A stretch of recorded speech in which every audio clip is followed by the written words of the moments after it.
Merci Seigneur. Comment n'importe qui peut devenir quelqu'un.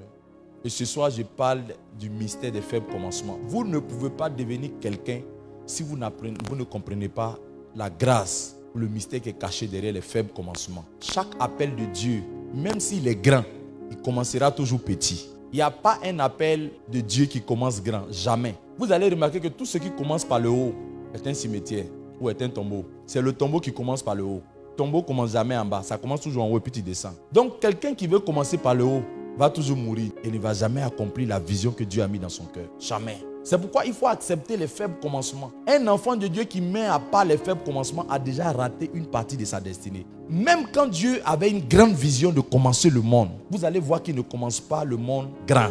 Il commence le monde petit. Il avait une vision de faire tout ce monde que tu vois. Mais la Bible dit au commencement. Dieu est le maître du commencement. La Bible dit au commencement de Dieu. Donc la Bible même nous dit que Dieu a eu un commencement. Et le commencement de Dieu était faible. La Bible dit au commencement, Dieu créa les cieux et la terre. Dieu avait une grande vision de faire de cette terre-là tout ce que tu vois, les montagnes et autres. Mais il a commencé seulement par le ciel et la terre. Il n'y avait rien. Mais regarde aujourd'hui ce monde-là, c'est que c'est. Dieu voulait remplir la terre d'êtres humains. Il dit à Adam, remplissez la terre et autres. Donc la grande vision de Dieu, c'était aujourd'hui qu'il y ait des milliards de personnes comme il y a aujourd'hui. 7 milliards de personnes. Mais il n'a pas commencé avec 7 milliards d'hommes. Il a commencé avec 2 seulement. Je suis choqué aujourd'hui que les gens aient des grandes visions, mais ils refusent de commencer par petit. C'est pas possible. Dieu ne veut pas que la vision soit petite. Jamais. Quelqu'un qui rêve petit, il ne rêve pas pour Dieu. C'est pour toi-même. Tous les rêves de Dieu sont toujours grands. Si ton rêve est petit, c'est que c'est ton rêve. Le rêve de Dieu n'a jamais été. Si Dieu te met, si Dieu t'utilise, il veut t'utiliser, c'est pour faire toutes les grandes choses. C'est jamais petit. Toujours. C'est jamais petit. Parce que Dieu lui-même, c'est un grand Dieu. Il ne peut pas faire les petites choses. Mais il commence par petit. Tant bien même qu'il a l'objectif de faire des grandes choses, il commence toujours petit. Les projets de Dieu pour toi sont toujours grands. Mais tu vas commencer petit. Aujourd'hui à l'église, les gens sont tellement orgueilleux. Parce que Dieu est grand. Ils se disent que Dieu va commencer grand avec eux. La grande cuisinière qui veut avoir un grand restaurant refuse de vendre 2 plats ou 3 plats par jour. Tu entends les gens souvent dire, je vais louer un magasin. Je vais mettre les habits un magasin vitré. Je vais faire puis m'asseoir dedans. Ça ne marche pas comme ça. Dieu te dit, ça ne marche pas. Quand tu vois aujourd'hui les femmes, le type de mari qu'elle veut marier. Oh, je veux qu'il ait l'argent, qu'il ait tout. Non, au moins, c'est faux. S'il a tout, tu vas devenir une esclave, une bonne dans la maison. Parce que le sentiment d'appartenance ne sera même pas ta portion. Parce que tu sauras que tu n'as pas construit ça avec lui. Oui, c'est pourquoi Dieu permet que souvent ça commence faiblement. Comme ça, souvent quand l'homme est élevé, ou quand vous élevez ensemble, il ne peut pas dire demain, tu es venu tout trouver ici. Dieu est tellement sage.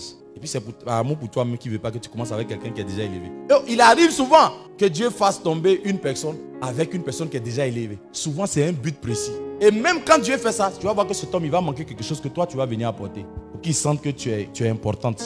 Dieu est trop sage. Donc vous ne pouvez pas désirer faire des grandes choses sans commencer petit. Adam a commencé grand, regarde sa fin. Il n'a pas connu l'enfance. Quand il est né déjà, tout était déjà dû sur lui. Mais il y a une raison pour laquelle il est né comme ça. Mais qui va l'aider? S'il devenait petit, qui va lui donner l'air? Oui.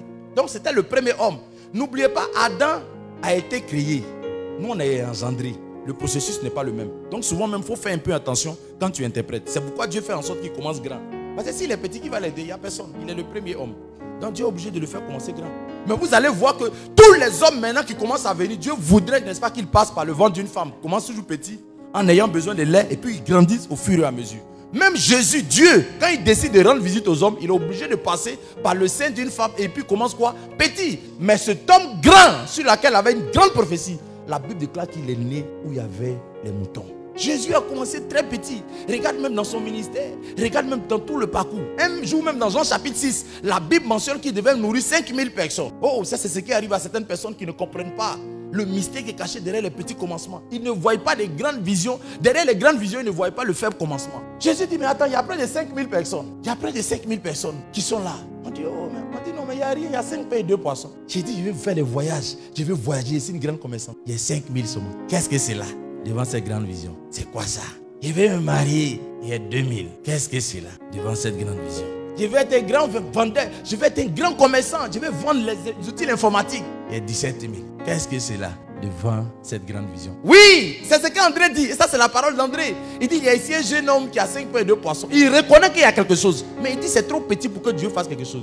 Oh, Jésus lui dit par la suite, il dit, c'est tout. Faites asseoir les gens. C'est déjà suffisant. Je n'ai pas besoin de beaucoup. Moi, j'ai besoin de peu seulement. Parce qu'il ne travaille pas à rien. Dieu ne travaille pas à rien. Il travaille avec quelque chose. Si c'est petit, peu importe, pourvu que ce soit là, même si c'est petit. La grâce pour les faibles commencements est descendue sur toi dans le nom de Jésus.